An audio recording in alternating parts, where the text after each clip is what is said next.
शक्ति है, कभी कभी वो शक्ति है, कभी कभी वो भक्ति है। न झुकती है न रुकती है, न थमती है न थकती है, न झुकती है न रुकती है, न थमती है न थकती है। મારું નામ કલ્પના ચાવલા છે. હું ભારતની પ્રથમ મહિલા અવકાશ યાત્રી છું.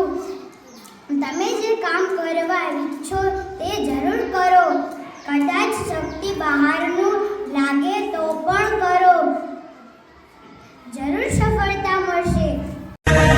वो शक्ति है, कभी कभी वो शक्ति है, कभी कभी वो भक्ति है। न झुकती है न रुकती है, न थमती है न थकती है, न झुकती है न रुकती है, न थमती है न थकती है। वो शक्ति है, वो शक्ति है। હું સાવિત્રીબાઈ ફુલે છું. હું ભારતની પ્રથમ મહિલા શિક્ષિકા છું. મારો જન્મ મહારાષ્ટ્રમાં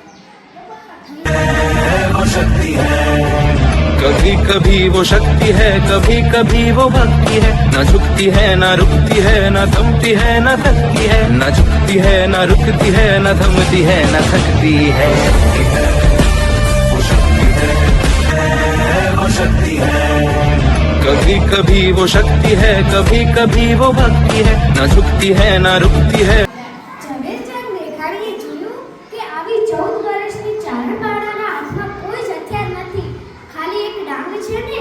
અને વનરાવનના રાજાને કહેતી હોય કે એક ગીરના કૂતરા ઊભો રહેજે અને એક ગાયની વાછડીને જો હાવજ પકડી લે ને તો તેનું ખોપડું ફાડ્યા વગર ના મૂકો. અને પછી તે ચારણ કન્યા તે ગાયના વાછડીને છોડાવી હતી અને આવી હતી તે ચારણ કન્યા. वो शक्ति है, कभी कभी